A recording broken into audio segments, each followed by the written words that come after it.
both clubs. I don't think I've ever experienced this before.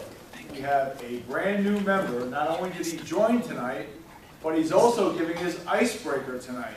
Oh, wow. Very impressive.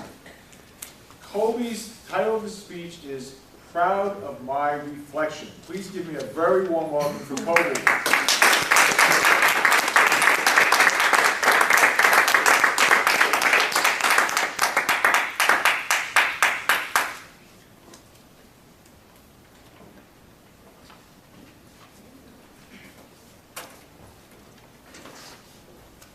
So wait for, just go. So before I wrote this speech, I asked myself, why must I write a speech all about myself? I had a good friend who once asked me, he said, Colby, you're quite the ladies' man. What's some good advice before you go out on a date? So I said to him, I was like, really? You want my advice? He's like, yeah. I said, all right, don't talk about yourself. Ask her about her, but whatever you do, just talk about her and not yourself. He said, really? I said, yeah. What woman do you know who, when asked about how their date went, complained and said, all I did was talk about myself? What is it about people where we want to know about other people? At the surface, it seems normal. It seems normal to be intrigued by someone, but there's more than meets the eye. If we look deeper, we can see the real reason. When I got up here today, each and every one of you have judged me. By my shorts, to my nice shirt, to my watch on my wrist, you have formed opinions about who I am, where I'm from. Some may be accurate, some may not. But when we form our opinions, it is up to me to prove you right or wrong. But unless I do, you will believe what you want to believe about myself. So, my name is Colby Ross. Like many of you, I have faced trials and tribulations in my life. But then again, who defines how bad or good our circumstances are? It's all perspective, how we view our lives. So I'll give you a little info about me. I won't lie. I didn't come from humble beginnings. I grew up a child of privilege. I lived on water.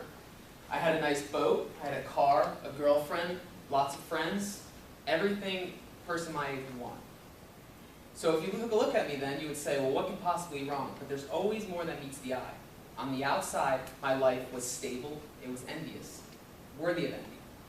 But inside, it wasn't easy growing up. So, before I go on to a woe is me stop story, I'm sure you can watch a TED Talk and get plenty of those. I don't want to do that. I want to make this different. So, like I said, I lived amongst people who were millionaires, my only friends were arrogant, spoiled, rich kids who I once thought were my friends, but turned out to never stick with me through the trials and tribulations I faced. To the point is how I define myself. I'm not politically correct. I'm not afraid to share what I believe. I pride myself on honesty, loyalty, and integrity. Who I am now is not how I was raised. I am now the way I am because of my environment, the circumstances that have changed me as a person, that have humbled me. Someone once told me that we become what we go through, and that couldn't be more true.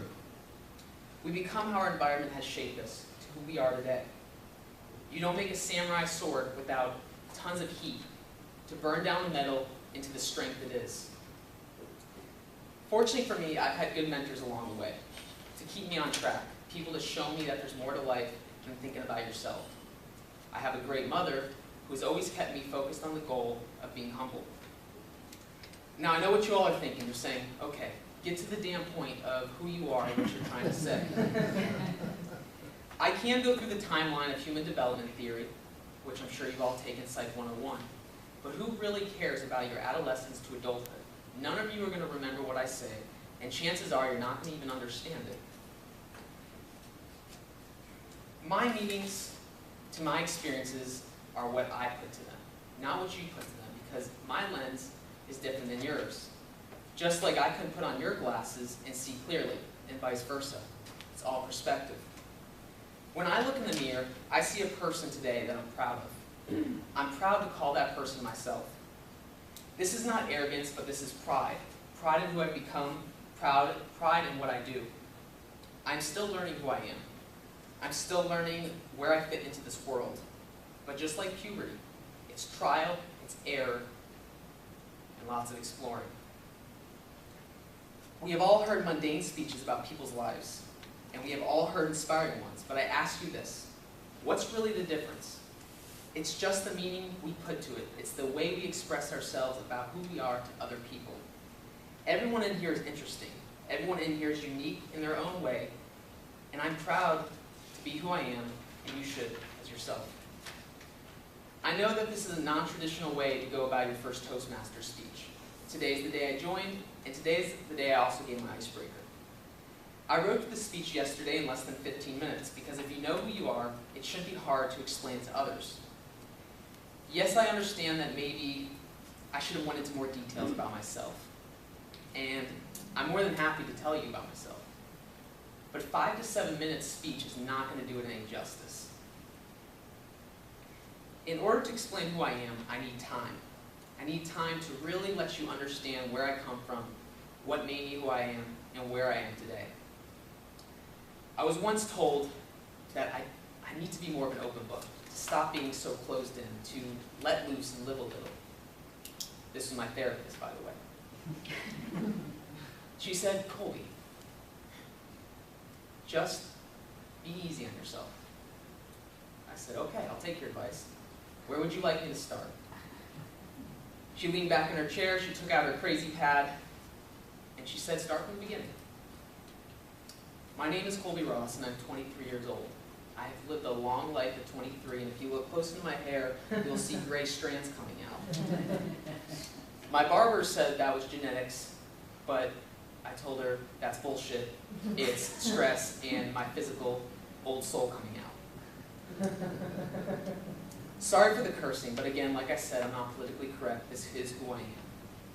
When I look around, I see some of the most intelligent-looking people I've seen in a long time. I am proud to be part of this Toastmaster chapter, but it's only because I heard the rumor that this is the most creative, talented club in the Tampa Bay area.